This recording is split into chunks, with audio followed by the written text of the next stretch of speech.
Love can blind you to the cracks in a shared life. When trust shatters, it leaves you picking up pieces you didn't know were broken.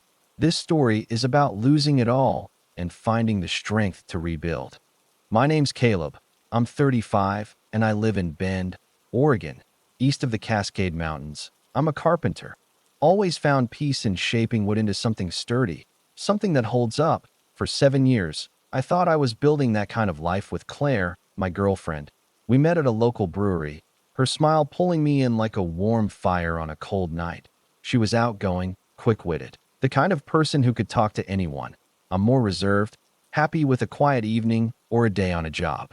Sight. She said she liked my steadiness, said it grounded her. We moved into a rental house together after a year, a small place with a view of the mountains, and started planning a future, a home of our own, maybe a family down the line.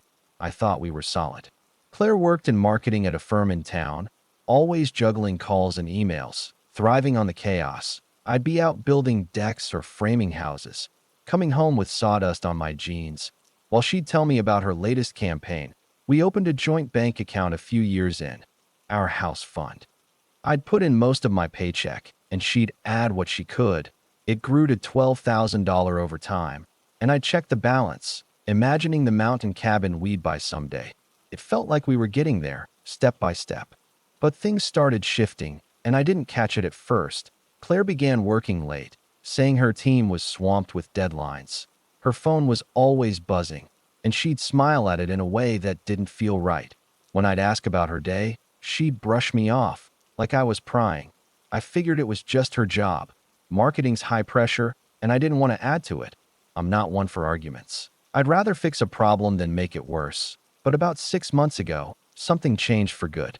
I got home early one day, tinkering with a cedar chair in the garage, when Claire's phone lit up on the kitchen table.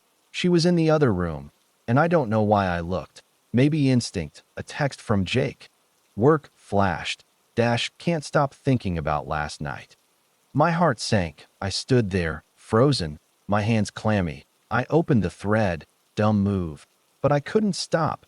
Months of messages, flirty and secretive, about meeting up after work, at his place. Even in Bend, it hit me like a punch to the gut. When Claire walked in, I was sitting there, her phone in my hand. She stopped dead, eyes wide. I didn't shout. I just asked, "Who's Jake?" She stumbled over her words. "Work friend. Just a joke. No big deal." But her voice shook, and I pressed.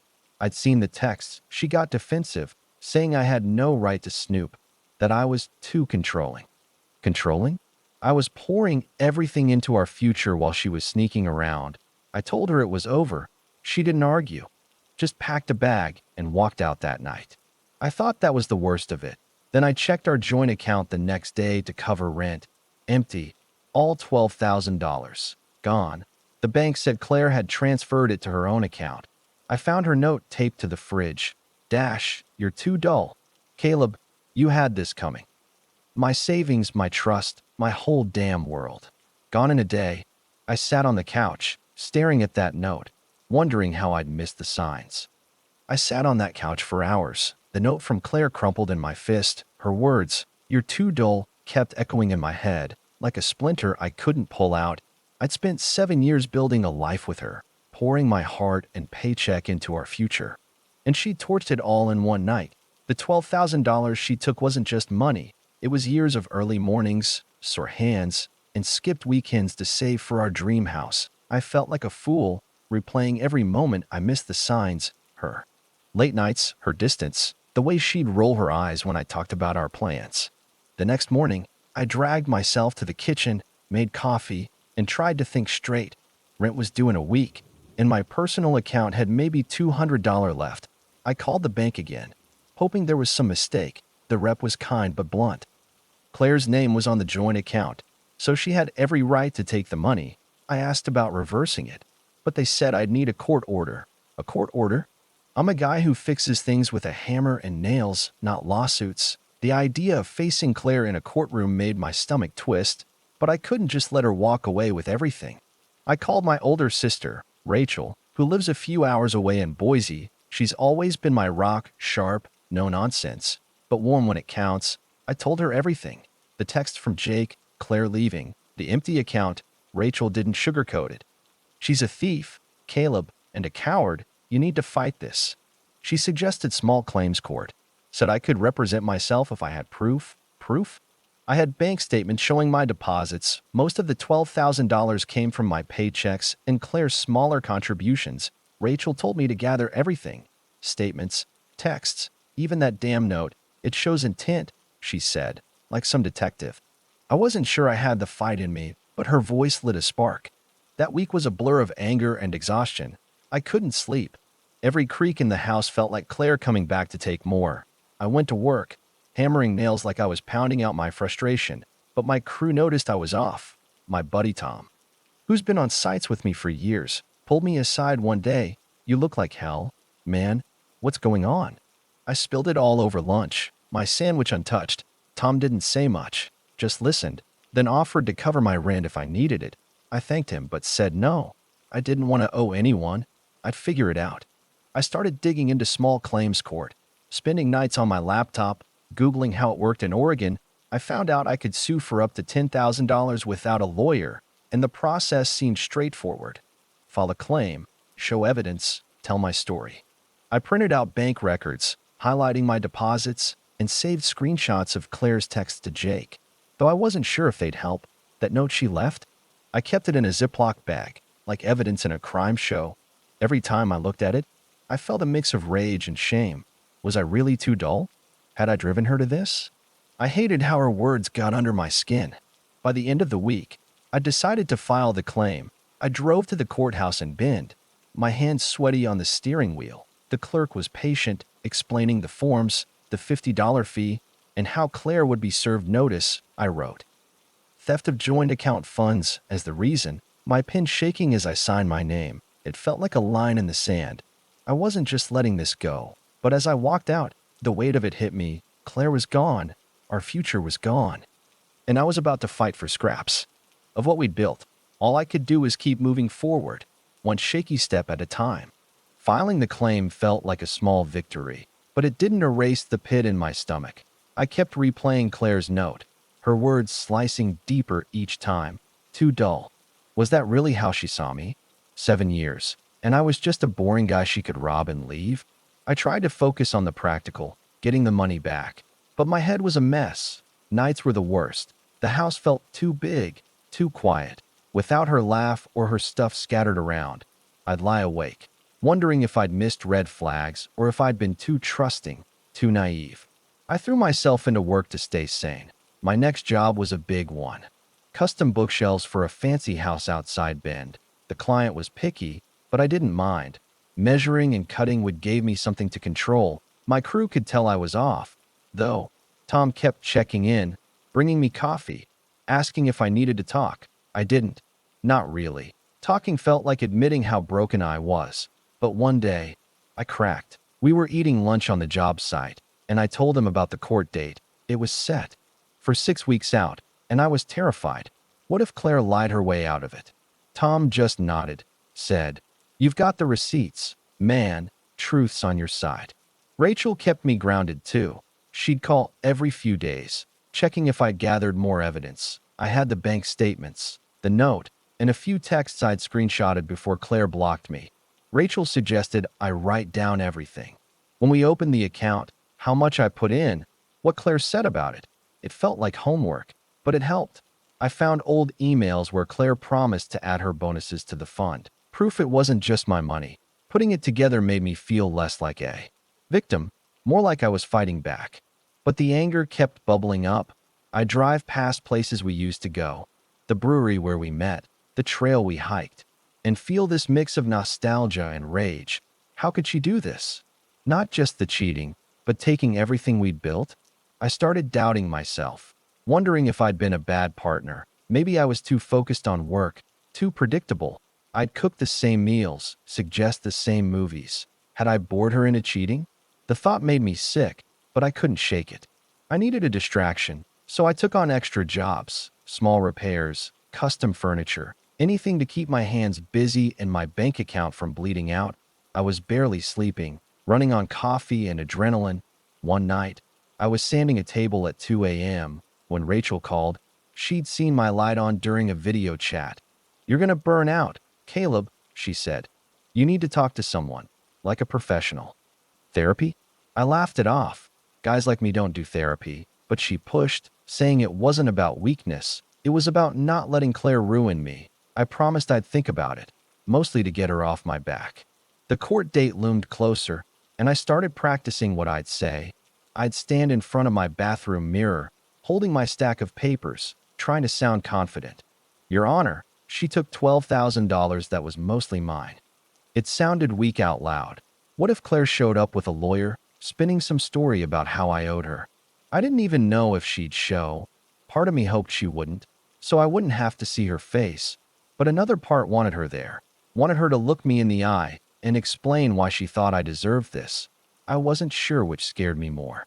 By the time the court date was a week away, I had my evidence organized in a binder. Like some over-prepared student, I wasn't sleeping much, but I felt a strange focus, like I was carving something new out of the mess Claire left. I just hoped it'd be enough. The week before the court date, I was a wreck. I'd organized my evidence, bank statements, emails, that cruel note. But I kept imagining Claire walking into court, all charm and lies, convincing the judge I was the bad guy. I'd never been to court before. The closest I'd come was jury duty, and I'd been excused. I watched YouTube videos about small claims, trying to understand what to expect. Dress nice, be polite, stick to the facts, simple, but it felt like preparing for a fight I wasn't trained for. Work was my only escape. I was building a deck for a family in Bend, and the physical labor, hauling lumber, driving nails, kept my mind from spiraling. But even there, Claire's shadow followed. I'd catch myself wondering if she was with Jake. Living it up with my money, the thought made my hammer swings harder. Tom noticed and started joking about my angry carpenter vibe, but he also slipped me an extra $100 from a side job, saying it was for court snacks. I didn't want charity, but I took it. Rent was tight, and I was still rebuilding my savings. Rachel kept pushing me about therapy. She sent me a link to a local counselor, saying it was covered by my health plan. I ignored it at first. I wasn't ready to spill my guts to a stranger.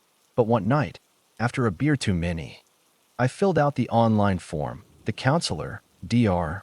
Ellis, had an opening the next week. I figured I'd go once, just to say I tried. Meanwhile, I kept prepping for court, rehearsing my statement until I could say it without stuttering. I wanted to sound calm, not like the hurt, angry guy I was inside. The day of the hearing, I woke up at 5 a.m., my stomach in knots. I put on my only nice shirt, a button-up I'd worn to a friend's wedding, and drove to the courthouse. The waiting room was cold, with flickering fluorescent lights and people fidgeting on hard chairs. Claire wasn't there yet, and I half hoped she'd skip it.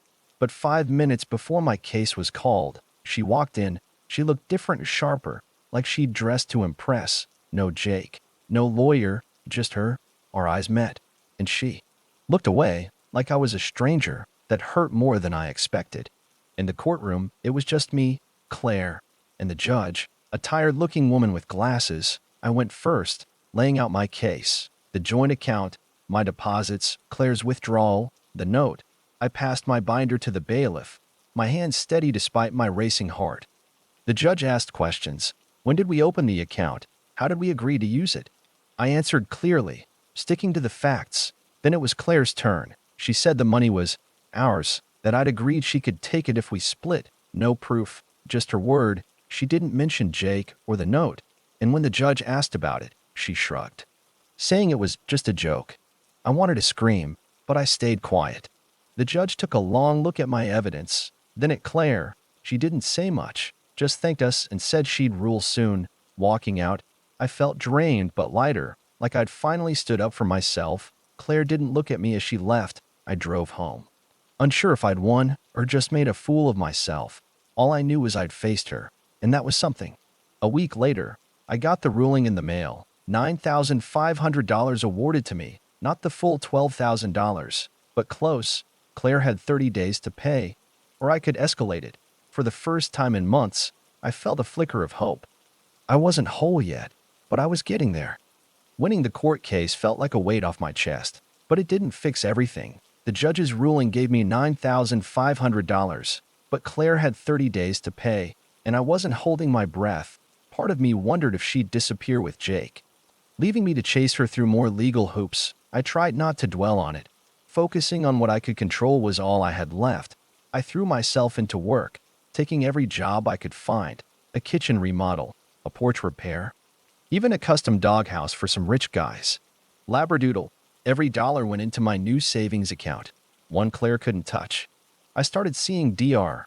Ellis, the counselor Rachel pushed me toward. The first session was awkward. I sat in his office, surrounded by plants and self-help books, feeling like I didn't belong. He asked why I was there, and I mumbled about Claire, the money.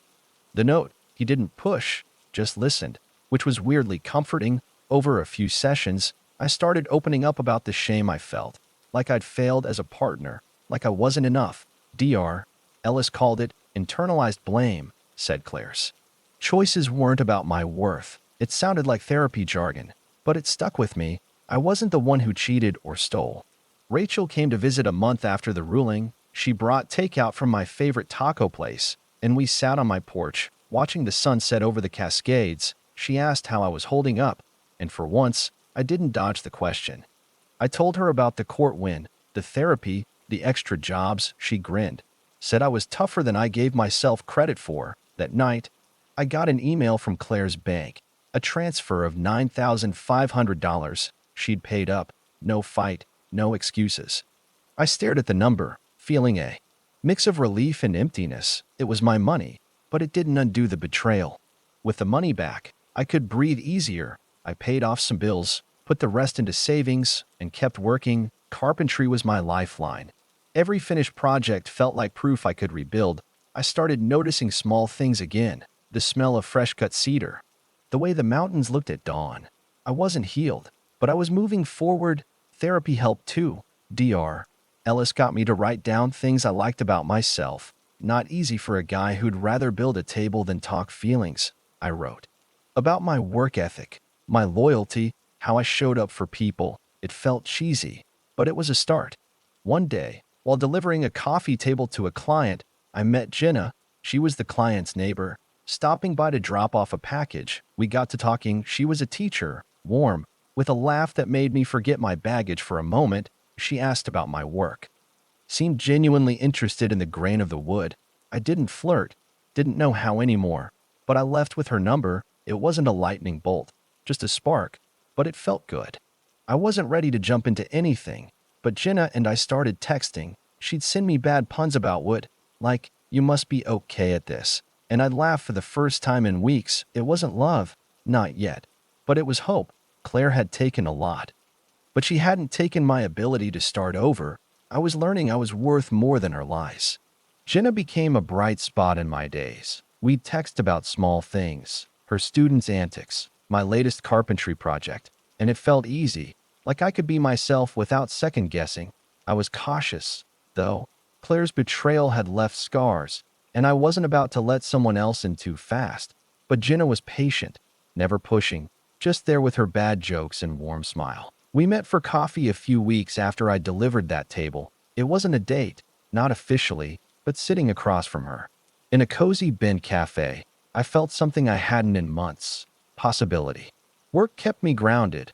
I was taking on more clients, building everything from bookshelves to pergolas. The extra cash helped me rebuild my savings, and I opened a new account, this time in my name only. Every deposit felt like a middle finger to Claire's note. I wasn't dull. I was steady, reliable, and damn good at my craft. My crew started joking that I was working like a man possessed, but it wasn't just about money. Every project was a step away from the hole Claire left me in. Therapy with Dr. Ellis was starting to click.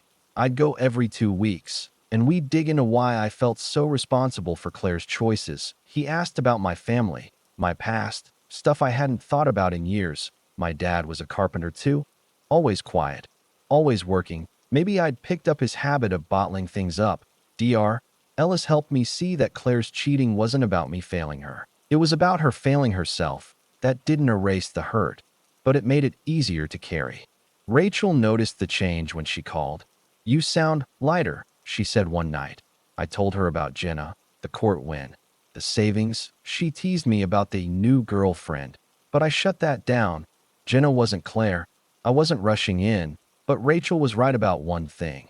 I was starting to feel like me again, not the old me, but a new version, one who'd been through hell and kept going. I ran into Claire once at a grocery store in Bend. I was grabbing coffee. She was in the checkout line. My heart raced, but I didn't hide. She saw me, froze, then gave a small nod before looking away. No apology, no explanation, just that awkward moment. I realized I didn't need her to say sorry. The court ruling, the money, my work. It was enough. She didn't get to define me anymore. Jenna and I went on our first real date a month later. A hike in the Cascades. She tripped over a root, laughed it off, and I caught her arm. It was the first time I'd touched someone without overthinking it. We talked about everything. Her love for teaching, my pride in my work, even a little about Claire. I didn't go into details, just said I'd had a rough breakup. Jenna didn't pry, just said, sounds like she didn't know what she had. That stuck with me. By spring, I was in a better place. My savings were growing, therapy was helping, and Jenna was becoming more than a friend. We'd cook dinner together, watch old movies, and talk about the future. Not a shared house yet, but maybe someday. I wasn't fully healed, but I was learning to trust again, not just Jenna, but myself. Claire's betrayal had taken a lot, but it couldn't take my worth. I was building something new, and this time, it was mine. Months after the court win, I was finding my rhythm. Work was steady, my reputation in Bend was growing, and clients were calling for custom pieces, from dining tables to built-in cabinets. I'd work late in my garage, the hum of my sander drowning out the noise in my head. Every finished project felt like a brick in a new foundation, one Claire couldn't touch. My savings account was climbing past $10,000, and I started looking at small houses in town, nothing fancy, just a place to call my own. The idea of a fresh start kept me going. Jenna and I were getting closer. We'd see each other a couple times a week, hikes, coffee shops, or just hanging out at her place. She had this way of making heavy stuff feel light, like when she'd tease me about my carpenter hands being too rough for her fancy lotions. But I was still guarded. I'd catch myself waiting for the other shoe to drop, expecting her to pull away like Claire did. Dr. Ellis helped me work through that. He said trust is like a muscle. You've got to use it, even when it's sore. So I tried, little by little, telling Jenna more about my past, my fears. She listened, never judged, and that made it easier. Therapy was becoming less about Claire and more about me. I started seeing how I'd let her define my worth. Even before the betrayal, I'd always been the guy who fixed things, leaky faucets, wobbly chairs, broken plans, but I couldn't fix Claire. And that wasn't my fault. Dr. Ellis had me do this exercise where I wrote a letter to my younger self, the guy who fell for Claire at that brewery. I wrote about how he deserved better, how he was enough. It felt weird, but it helped me let go of some of the shame. Rachel came to visit again, this time with her husband, Mike. We went to a local pub, and they grilled me about Jenna. She sounds good for you, Mike said, raising his beer. Rachel smirked, said I was finally acting like a grown-up. They were right. Jenna was good for me. She didn't push for a big commitment, but she was steady, showing up when she said she would. One night, she came over with a pizza and we built a bookshelf together. It was messy, sawdust everywhere. Her laughing as she mismeasured a board, but it felt right, like we were building something, not just furniture. I still had rough days. Sometimes I'd drive by the house Claire and I shared, and the old hurt would creep in. I'd wonder what she was doing, if she felt any guilt. But those moments were shorter now, less sharp. I'd think about the court win, the money back in my account. The life I was carving out. I wasn't just surviving. I was living again. I started volunteering at a community center, teaching kids basic woodworking. Their excitement when they made a birdhouse or a box reminded me why I loved my work. Jenna and I talked about the future one night, lying on a blanket under the stars. Not big plans, just small ones, trips we might take, projects we could do together. I told her about the house I was saving for, and she got this look, like she could see it too. For the first time, I wasn't scared to dream again. Claire had taken a lot, but she hadn't taken my ability to hope. I was stronger than her lies, and I was starting to believe it. A year after Claire left, I was in a different place, literally and figuratively. I'd moved into a small house in Bend, nothing grand, but it was mine, no joint accounts, no shared dreams, just a space I'd built for myself. The backyard had room for a workshop, and I'd already started sketching plans for it. Work was booming. Word of mouth had me booked months out, from custom furniture to full remodels. Every paycheck felt like a win, proof I'd climbed out of the hole Claire left me in. My savings were steady, and I wasn't living paycheck to paycheck anymore. Jenna and I were officially together now. It wasn't some whirlwind romance, just a slow, steady thing that felt real. We'd spend weekends hiking the Cascades or working on projects. She'd paint while I built, her playlist filling the air with music I'd never heard before. She met Rachel and Mike, and they hit it off. Rachel pulled me aside after dinner one night, said, "She's good for you, but don't screw it up." I laughed, but I knew what she meant. I wasn't going to let my past with Claire ruin this. Therapy had become a regular part of my life. Dr. Ellis and I didn't just talk about Claire anymore. We talked about what I wanted, who I was outside of relationships. I realized I'd spent so long trying to be what others needed, Claire's anchor, my dad's apprentice, that I'd forgotten to figure out what I needed. I started saying no to jobs that didn't excite me, carving out time for things I loved, like hiking or teaching at the community center. Those kids, with their wobbly saw cuts and big grins, reminded me how far I'd come. I didn't think about Claire much anymore, but when I did, it was with pity, not anger. She'd thrown away something good for a guy like Jake and a quick grab at cash. I hoped she learned something, but it wasn't my job to care. The note she left was still in a drawer, not as evidence anymore, but as a reminder. I was worth more than her betrayal. I'd proved it, not just by winning in court, but by rebuilding my life, piece by piece. Jenna and I took a trip to the coast last month, staying in a little cabin near Cannon Beach. We walked the shore at sunset, the waves crashing, and I told her everything. Claire, the money, the court, the therapy. She listened, her hand in mine, and when I was done, she said, "You're not dull. You're the strongest person I know." I didn't cry, but I came close. For the first time, I believed I was enough, not because someone else said so, but because I'd fought for it. Looking back, losing Claire and that $12,000 was the worst thing that ever happened to me, but it taught me something vital. I wasn't just the guy who fixed things for others. I could fix myself too.